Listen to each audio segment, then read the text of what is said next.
묵상할 말씀은 로마서 5장 8절 말씀입니다. 제목은 데모하시는 하나님인데 영어로 읽으면 그렇습니다. God demonstrates His own love for us 입니다. demonstrate라는 말을 여러 가지로 해석하시는 분들도 있겠습니다. 시위하다, 보여주다, 확정하다 여러 가지 뜻이 있는데 저는 데모하시는 하나님이시다라고 한번 생각을 해보았습니다. 먼저 말씀을 시작하기 전에 요즘 고난주간 새벽기도 하시느라고 상당히 피곤하시고 할 텐데 이렇게 나와주셔서 또 주님의 말씀을 사모하는 여러분을, 이곳에 오신 여러분을 축복합니다. 옆에 계신 분들하고 한번 고생 많으시죠? 한번 인사해 보시죠. 애만 있으십니다. 새벽에 일어나시고 또 저녁에 오시고 또 새벽에 내일 아침에 또 일어나서 또 오셔야 하는데 함께 이 시간이 은혜의 시간이 되었으면 합니다. 며칠 전에 미국에서도 지난 주일인가요? 데모가 크게 있었습니다. 무슨 데모였냐면은 고등학생들이 이번에는 많이, 특히 LA에서 많이 했죠. 굉장히 많은 수십만 명이 모인 걸로 이렇게 보도가 났던데, 총기 규제 때문에 요즘 총기 사고가 학교마다 엄청나게 일어나서 그 총기에 대한 규제를 좀 해 주십시오. 우리의 삶을 좀 지켜 주십시오. 고등학생들이 많이 길거리에 나와서 데모를 합니다. 미국뿐만 아니라 세계 각지에서 이 나라 저 나라에서 이 모양 저 모양으로 시위를 많이 합니다. 대한민국이 60년대 70년대에는 세계적으로 자랑하는 것 두 가지가 있었습니다. 하나는 돌을 하늘로 향하여서 던지면 쨍그랑하고 깨질 것 같은 맑은 하늘, 에메랄드 빛깔의 아주 청푸른 그 맑은 하늘, 그게 첫 번째였고요. 두 번째 유명한 것은 1년 12달 벌어지는 데모였습니다. 지금도 한국은 데모를 열심히 많이 합니다. 최근에는 태극기 데모 100만 명씩 모이기도 하고, 그전에는 촛불 데모 100만 명씩 모이기도 하고 많이 모여서 데모를 많이 했습니다.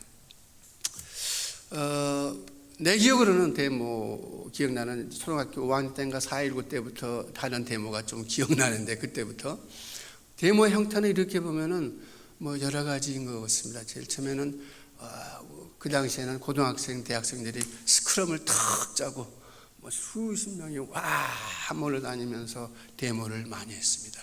그러다가는 종로 넓은 길에 가서 연좌 데모라고 해가지고 쫙 앉아가지고 하면서 데모를 많이 했습니다.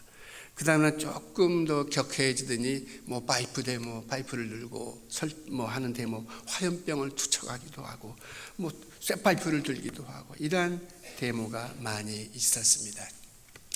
얼마 전에는 불란서에선가는 농부들이 도마도 가격이 떨어진다고 해가지고 도마들을 수백 톤 시청 앞 광장에 버려가지고 그런 식의 데모도 했습니다. 한국에서도 한번 농부들이 그 경륜기인가요? 그걸 트럭 꽉 몰고 쌀값을 조정해달라고 데모했던 기억이 나기도 합니다.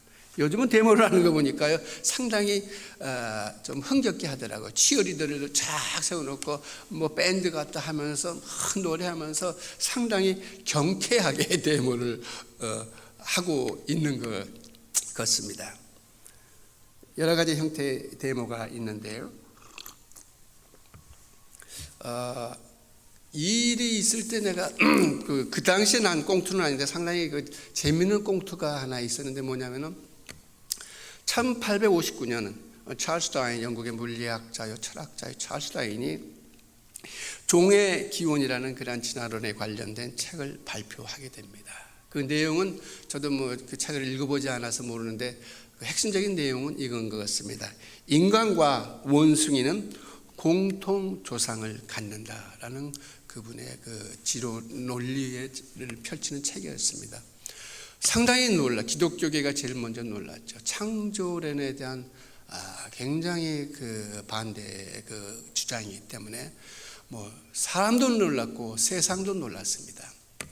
거기에 써진 그 꽁투에 보면은 사람도 놀랐고 많은 적이 있는데 또 놀란 그 그 부류가 있었는데 세계 각지에 퍼진 원숭이 떼들도 놀랐다라고 그럽니다.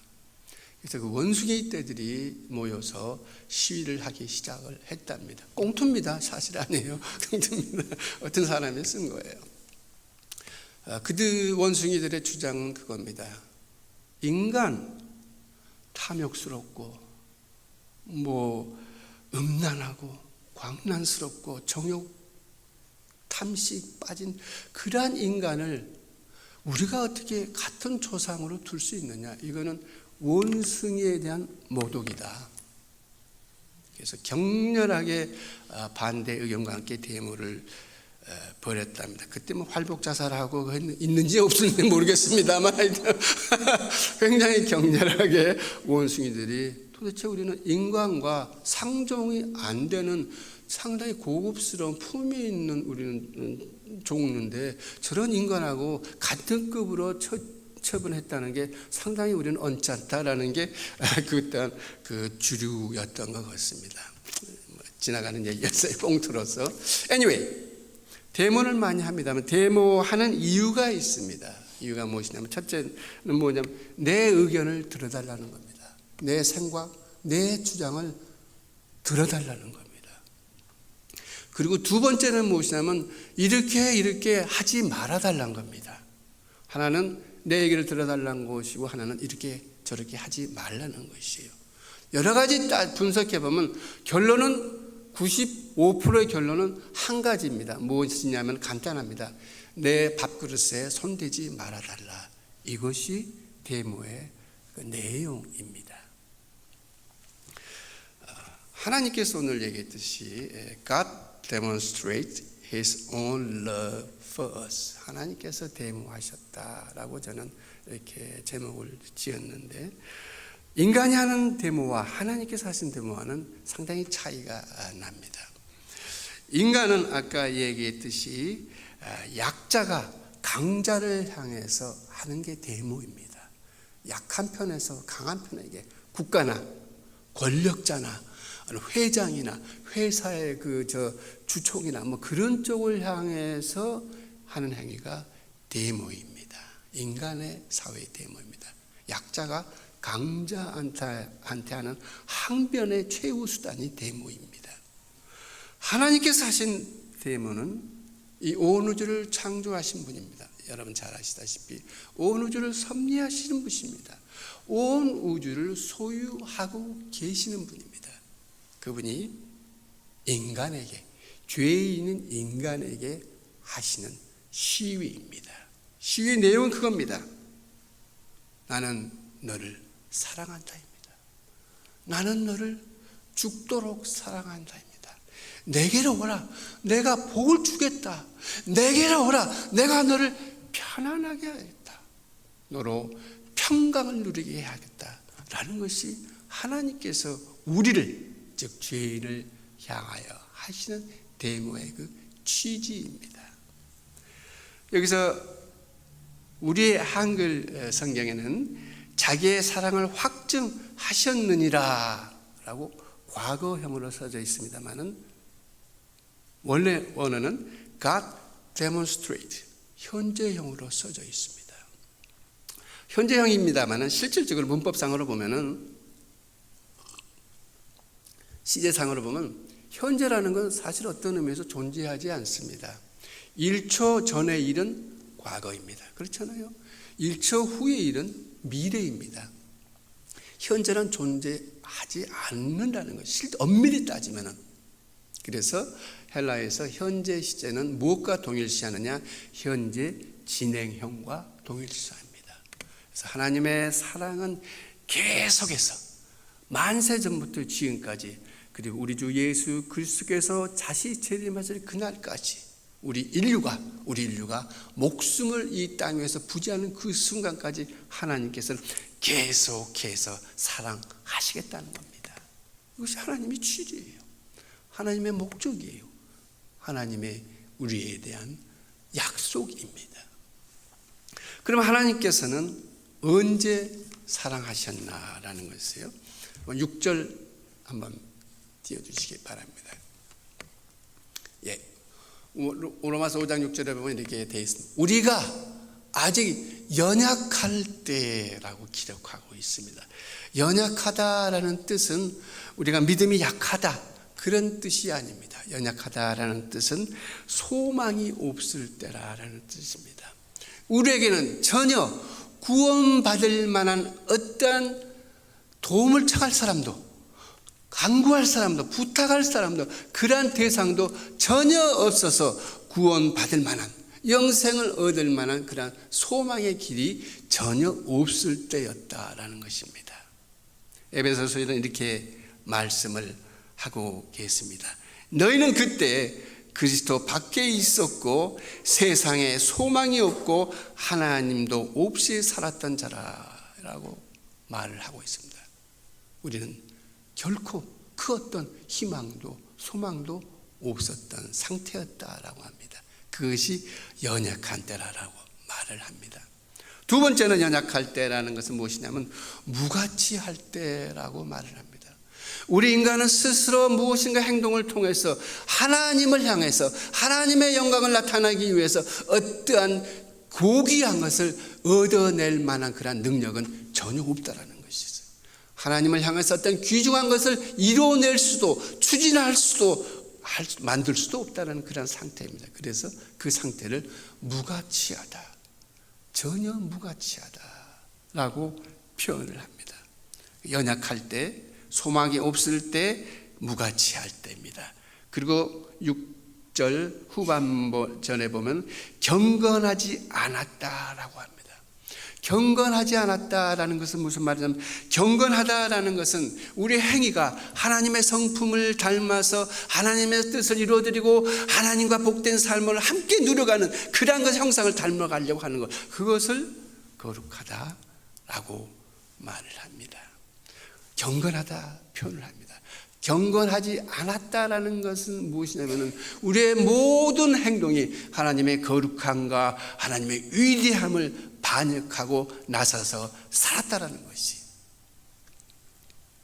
그래서 결론적으로 말하면 우리는 연약할 때, 우리가 연약할 때, 소망도 없을 때, 구원의 소망도 없을 때, 무가치할 때, 그 어떤 귀중한 것도 하나님께 올려드리지도 못할 그때, 경건하지도 않을 그때를 총체적으로 말해서 무엇이라고 표현하느냐? 우리가 아직 죄인 되었을 때라고 말을 합니다. 표현을 합니다. 우리가 아직 죄인 되었을 때입니다. 전혀 어떤 것을 우리 스스로 얻을 수도 없고 전혀 어떻게 우리가 무엇을 만들 수도 없고 하나님의 영광에 가까이 갈 수도 없던 그 상태, 죄인 되었을 때입니다.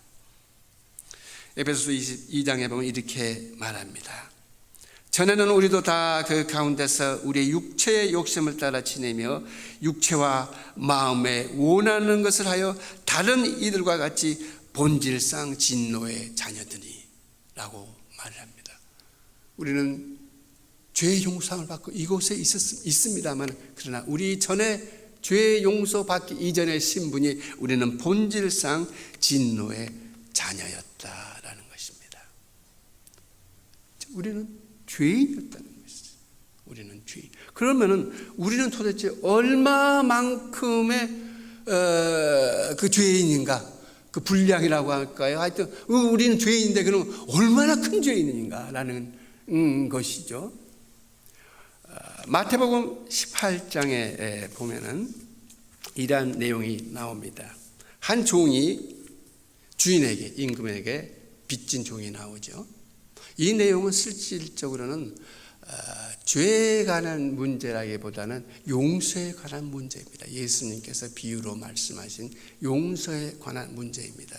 아까 얘기했듯이 한 종이 주인에게, 임금에게, 하나님께 비유니까 이렇게 형상화할 수 있죠. 1만 달란트를 지었습니다. 그리고 또 이 종은 자기 친구들한테 얼마의 돈을 받을 돈이 있냐면은 친구들은 이 사람한테 얼마를 빚졌냐면 100데나리온을 빚졌습니다. 달란트와 데나리온이라는 두 가치, 기준 가치가 나옵니다. 경제의 그 크기를 표현할 때 달란트는 최대의 가치를 나타낼 때 쓰는 단위가 달란트입니다. 데나리온은 최소의 가치를 표현할 때 데나리온을 씁니다. 우리는 마태복음 18장에 보면은 우리는 하나님, 이 종은 즉 우리는 하나님께 대해서 얼마의 빛을 지었느냐. 왜 예수님께서는 돈으로 이거를 얘기하냐면 우리 인간은 무언가 그 피부에 와 닿는 뭐를 표현하기 위해서 가장 쉬운 대치법이 뭐냐면 돈으로 환산해서 할 때 그 이해가 쉽게 오거든요. 그래서 예수님께서는 이 돈에 가지고 이렇게 얘기를 해준 겁니다. 1만 달란트를 빚졌다라고 합니다. 이 달란트는 돈의 가치면서 무게 단위도 됩니다. 그 당시 한 달란트는 75파운드 정도 됩니다. 75파운드면은 요즘 중학생들 정도 뭐 그 정도 묵직한 75파운드는 뭐 가볍지는 않죠. 75파운드입니다. 원 달란트. 그래 1만 달란트면은 75만 파운드. 이걸 톤으로 따면 375톤 정도가 됩니다. 그럼 이것을 돈으로 환산하면 얼마나 될까라는 것을 제가 오늘 아침에 한국에서 금 1온수 3.75g 그게 얼마인가 하고 찾아봤더니 18만 원이더라고요. 18만 원. 3.75g이 18만 원이었어요. 이것을 375톤으로 환산하니까 약 18조 원이에요. 18조 원. 이걸 달러로 하니까 약 150억 불입니다. 우리는 날 때부터 동양에서 살건 서양에서 살건 북반구에서 살건 남반구에서 살건 흰 피부를 가졌건 검은 피부를 가졌건 날 때부터 하나님의 논리에 의하면 우리는 날 때부터 150억 불을 하나님께 빚진 자들입니다. 150억 불을 낳으면서 그 부채를 우리는 짊어지고 살아간다는 이야기입니다. 물론 여기에는 공짜로 마시는 산소값 안 들어 있습니다. 공짜로 쬐고 있는 따뜻한 햇볕값도 안 들어가 있습니다. 물값도 안 들어가 있습니다. 그저 하나님께 죄의 값입니다. 이게 150억 불 정도 됩니다. 감이 좀 너무 커서 오지는 않습니다만 하여튼 그 정도입니다. 이것을 우리가 빚을 졌다는 겁니다.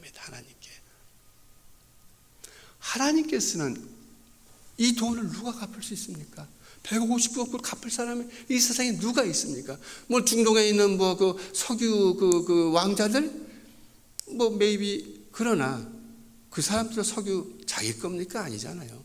그 석유 다 캐는 거 하나님 거잖아요. 자기 돈 아니었죠.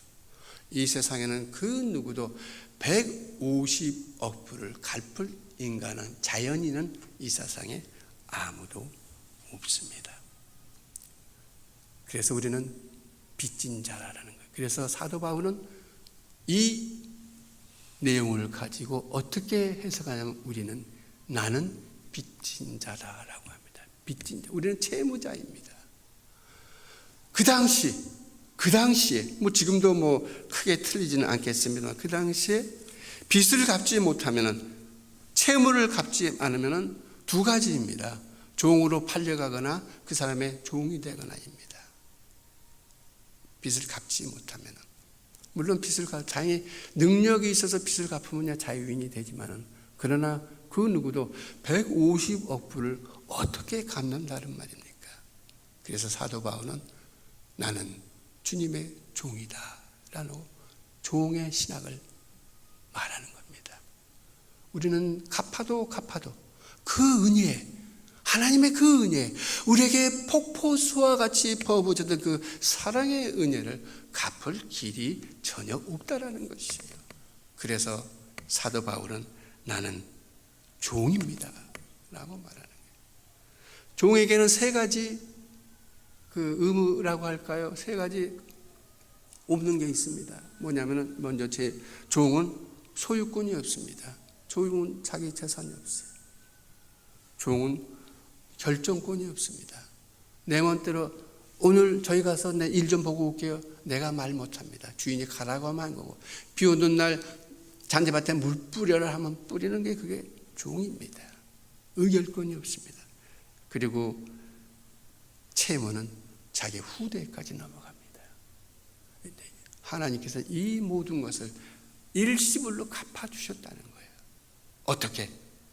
당신이 스스로 십자가에 매달려 피를 흘리심으로. 그래서 8절에 말하는 것이 그것입니다. 우리가 아직 죄 흔들었을 때 그리스도께서 우리를 위하여 죽으심으로, 당신이 직접 죽으신 거예요. 죽으심으로 우리에 대한 하나님 자신의 그 사랑을 확증하셨다, 보여주셨다. 나는 너를 사랑한다. 날마다 이것을 확증하고 보여주고 계신다는 것이죠.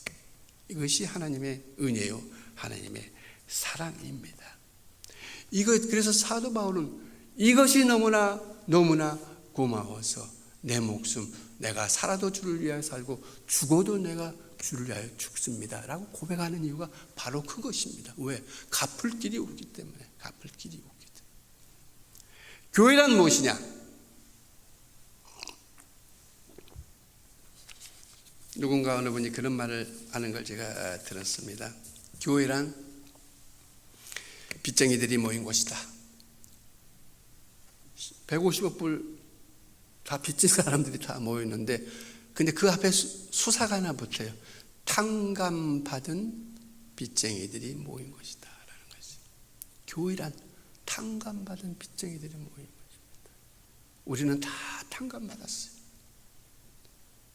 항상 말씀, God paid off. 몰개지가 하나도 없어요. 하나도 갚을 게 없어요.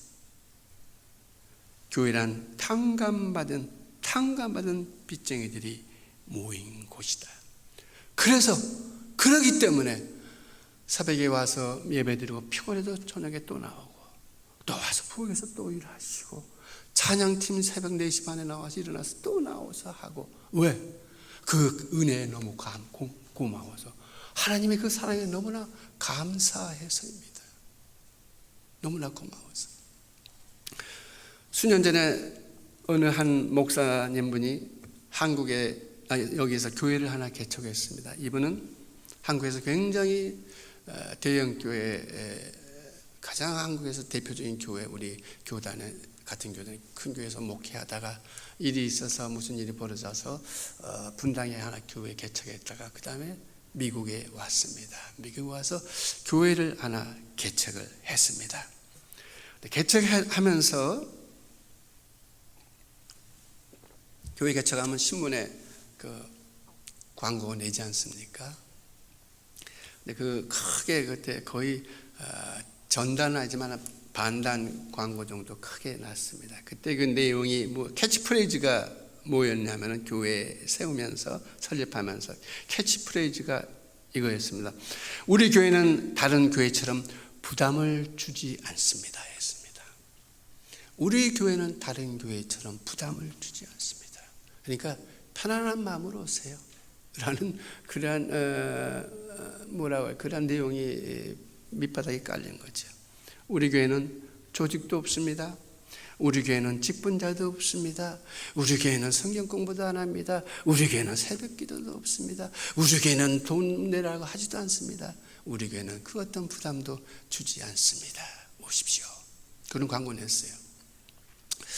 처음에는 얼마나 많은 사람이 갔는지 모르지만은 부담 안 주겠다는 그 교회 그 시스템이 부담이 됐는지 어땠는지 그 교회는 얼마 못 가서 다시 문을 닫았다고 표현을 해야 되나요? 어떻게 해야 되나? 하여튼 그렇게 됐습니다. 교회가 부담을 안 준다. 그런 말은 어떻게 되면 성립될 수도 있을지 모릅니다만은 그러나 저는 그렇게 생각합니다. 교회가 성도들에게 부담을 주지 않겠다라는 그것은 교회가 교회됨을 포기하겠다라는 그런 뜻과 나는 같다고 생각을 합니다. 우리 모두는 150억 불을 탕감받은 사람으로서 누구나 다 거룩한 부담을, 교회에 대해서, 하나님에 대해서, 헌신에 대해서, 봉사에 대해서 거룩한 부담을 다 갖고 있는 사람들입니다. 그렇기 때문에 아까 말씀드렸듯이 연세가 80이 돼서도 행주를 들지 않습니까?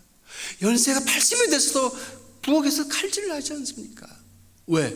거룩한 하나님을 사랑하는 그 거룩한 부담 때문이에요. 다른 게 아닙니다. 나내서 위한 것도 아니지 않습니까? 헌신합니다. 봉사합니다. 그것이 전부 다 하나님을 향한 거룩한 부담 때문입니다. 이것이 교회의 존재 이유고 존재 목적입니다. 하나님께서 우리를 용서해 주셨다는 거예요. 하나님께서 우리를 탕감해 주셨다는 거예요. 하나님께서 우리를 이만큼 사랑해 주셨다라는 이야기입니다. 얼마 전에 제가 책을 하나 읽었는데 하나님이 내게 반하셨다라는 아주 재미있는 책이에요. 여기에 리치 멀린스라는 아주 신실한 한 그 성도 집사님인데 이 사람의 그 얘기가 하나 실렸는데 그 내용은 이겁니다.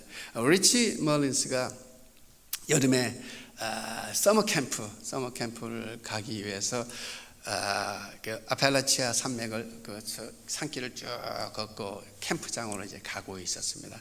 한참 가는데 옆에서 한 차가 쫙 쓰더니 빵빵하더라면 이렇게 보니까 어떤 한 청년이 잘생긴 한 청년이 하면서 내가 원하는 데까지 바래다 줄 테니까 타시겠냐고 그러니까 땡큐 하고 탔습니다. 그래서 갑니다. 가면서 리치 멀린스 이 사람이 고마우니까 이런 얘기를 서로 나눕니다. 아름다운 산에 대해서, 아름다운 사랑에 대해서, 그리고 그리스도의 사랑에 대해서 이런저런 얘기를 합니다. 하나님께서 우리를 얼마나 사랑하셨는가? 하나님의 사랑이 얼마나 큰가? 하나님의 사랑이 우리를 얼마만큼 인간된 삶을 살게 하는가라는 것을 쭉 서로 허심탄회하게 얘기했어요. 근데 한참 가다 얘기하는 중에 보니까 자기를 태워주는 그 남자가 게이예요. 게이. 그걸 딱 들으니까 조금 저거 하잖아요. 그래서 그래도 하나님의 사랑과 이런 거 모든 거 얘기를 했죠. 그러니까 이 사람이 한참 드라이브를 하다가 갑자기 갓길에 딱 세우더래요. 그러면서 리치 멀린스한테 이렇게 묻더랍니다. 저는 게이입니다. 속으로 I know you are gay. 저는 게이입니다. 그럼 나는 게이기 때문에 지옥으로 가야 합니까? 라고 묻더라는 거야.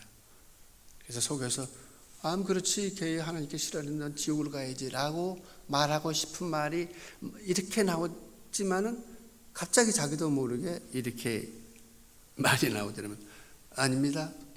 게이라고 해서 지옥 가는 것이 아닙니다. 그러니까 이 청년이 듣다가 그래요? 그러면 어떤 사람이 지옥 갑니까? 예, 게이라고 해서 거짓말장이라고 해서 강도라고 해서 지옥 가는 거 아닙니다. 그럼 누가 갑니까? 예, 지옥은 하나님께서 우리에게 풍성한 용서와 풍성한 사랑과 풍성한 은혜를 주시겠다고 초청을 했는데 그 초청을 거부한 사람이 갑니다.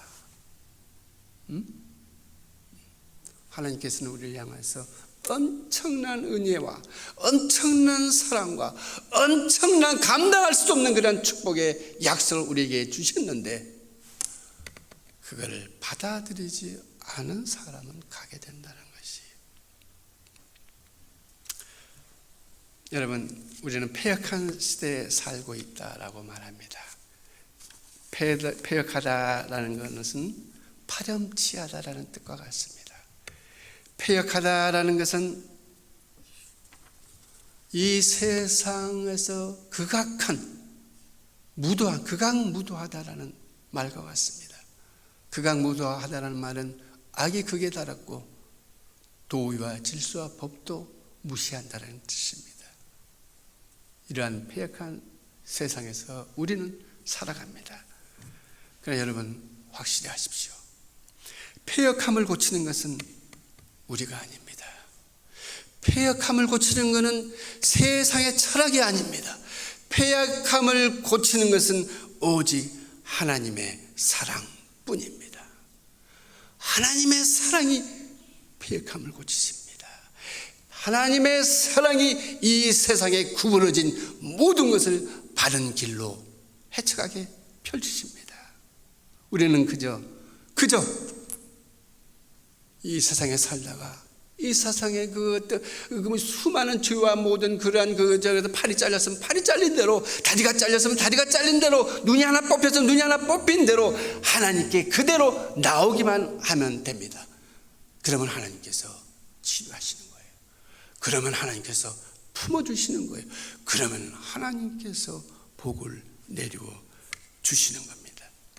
죄악도, 병도, 가난도, 모든 연약함도 우리 그리스도께서 해결해 주신다는 것입니다. 이것을 하나님께서는 우리에게 이렇게 표현하십니다. 하나님께서 우리에 대한 자기의 사랑을 확증하셨느니라. 이 사랑을 이 고난주간에 다시 한번 가슴에 품으시길 바랍니다. 이 하나님의 무한하신 이 사랑을 이 고난주간에 다시 한번 전륜하면서 하나님을 찬양하시기 바랍니다. 하나님의 은혜가, 사랑이 여러분의 가정에 풍성하게 되기를 주의 이름으로 축복합니다.